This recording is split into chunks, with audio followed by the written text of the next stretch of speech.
บ่าวกี่น้อยสิภาพพี่พาน้องมาเบิ่งพี่น้องเอ้ยหมู่บ้านแห่งหนึ่งชื่อว่าบ้านโพนขึ้นกับเมืองสุขุมวิทแขวงจำปาสักเป็นบ้านน้อยๆพี่น้องเอ้ย30กว่าหลังคาเฮือนเนาะแต่ว่ามื้อนี้ปะตะทนปุ่มลุ่มกันพี่น้องเอ้ยแตกตื่นกันเสียกระทึกนึงน้องบ่าวกี่น้อยก็ว่าแต่มันเป็นอีหยังแลนมาเบิ่งก็มาได้เห็นดังภาพที่เห็นนี่บ่าวกี่น้อยจะพาไปเบิ่งเด้อพี่น้องเด้อบ่เพิ่นเฮ็ดอีหยังเพิ่นโซกันอยู่ด้านหลังพุ่นแซวอยู่พุ่นมานี่สิพาพี่พาน้องมาเบิ่งเพิ่นเฮ็ดอีหยังพี่น้องเอ้ยปะตะทนหมดบ้านเลยมาปุ่มลุ่มกันเสียงโจ๊กแจ๊กันอยู่นี่โซกันอีหยังแซวพี่น้องเอ้ยมาเบิ่งนี่เอากี่น้อยบ่ฮู้ว่าเพิ่นเฮ็ดอีหยังนี่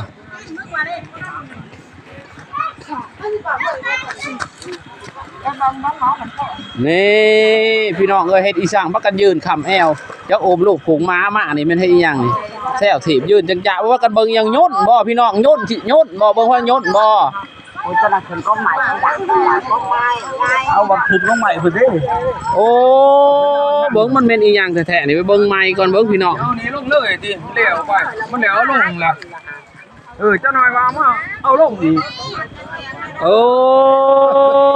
กกใหม่ไก่เฮือนพี่น้องกกใหม่ไก่เฮือนมันใหญ่เนาะกกใหม่ไก่เฮือนอย่ามันหักมันโขนย่ำฝนฝ่าลงฝนตกนะก็เลยพูดพากันปั๊มออกพี่น้องเอ้ยเป็นกบกระโดนเด้อกบกระโดนพี่น้องเอ้ย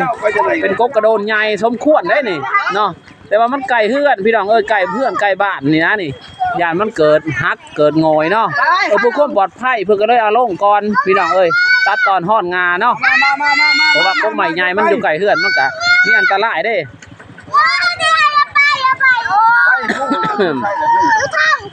อะไรคือท่าบุญ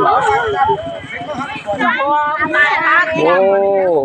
ส้นสามมดบ้านพี่น้องเลยผมมาซอยกันหัวจังเล็กหน่อยผมมาเบิ่งแน่มาซอยแน่ผมมาซนกับแม่นี่กับมี่นี่มาซนกับมี่โอ้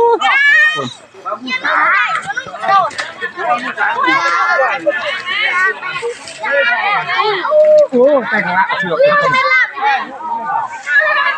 เบิ่งเด้อพี่น้องเด้อว่ากี่หน่อยสิไปสัมภาษณ์สิไปถามเบิ่งว่าต้นไม้ต้นนี้ได้จักปีแล้วนี่ต้นไม้ต้นนี้ได้จักปีสิไปถามคนเฒ่าคนแก่อยู่ในบ้านนี่เจ้ากกเจ้าเราเพิ่นถามเพิ่นก่อนโอ้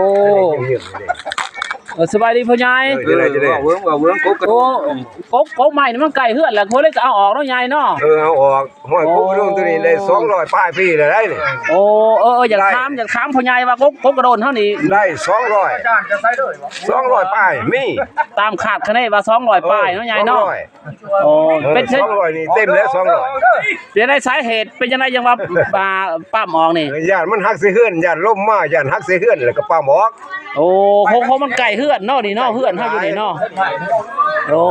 ไก่เฮือนปลอดภัยครับป้ามออกโดนตัวนี้เฮิงแล้วสิมาดึงเป็นยับไปพุ่นอีกติบ่ดึงเอาไปพุ่นอีกตินี่พี่น้องจะกกจะเล่าเพิ่นให้ค่ำสัมภาษณ์มาประมาณได้200กว่าปีเพิ่นว่าเกิดมากก็มันเห็นโลดแต่ว่ากกกระโดนนี่ปูดขนาดใดปูดกระโดนนี่งามแน่นตึงๆพี่น้องเอ้ยแกนคักนี่เพิ่นใส่ซ้ายนี่ดึงซอยกันได้นี่เห็นบ่นี่บ่มีแต่สิบักหลังเลยโลดมันโกนเลยไหมบ่ปลาทั้งสองเจ้าน้อยแดงบัดนี้บัดมันข้างกันเจ้าบ่หันขึ้นรัดแล้วบักสองมันก่อนลีแล้วใหญ่พ่อใหญ่2พ่อใหญ่ยังออกได้ยังออกใกล้ๆได้เห็นว่าบักสองมันจังหน่อยอันนี้มันเรียกว่าทางนี้ติบ่ไอ้แดงจะขึ้นมาได้นี่โอ้ยมันมีหัวสมบัติตอนนี้นี่จะอยู่นี่ปลาปานนี่ยืนกระโต้มันน้าสิโอ้ยบาทวันลงมาเลยนี่ก็ให้จะปลาตรงนี้ก่อนตอนนี้เนี่ยมันไปจะปลามาแล้วนี่ก็ก็กระโดดถ้าจะมันขาดเรื่องนี้มันจะได้ขาดได้ขนาดนั้นเอง ใจงามมันนี่ได้ไพ่ชีเอาแล้วนี่เผาทานโอ้กระโดนใหญ่พี่น้องเอ้ยไก่เฮือดเนาะกระโดนไก่เฮือดหลายเอาเด้อตึ้งไว้เด้อ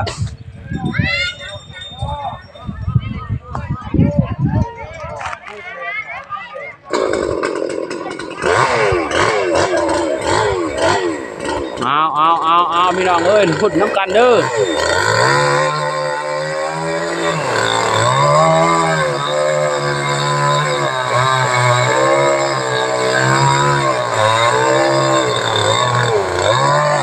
อันนี้การปั๊มใหม่พี่น้องเอ้ยในหมู่บ้านแห่งหนึ่ง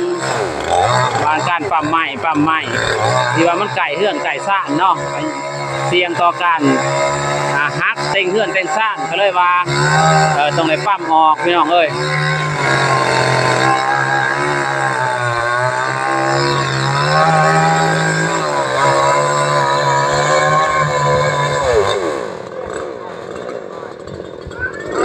เอาไปเอา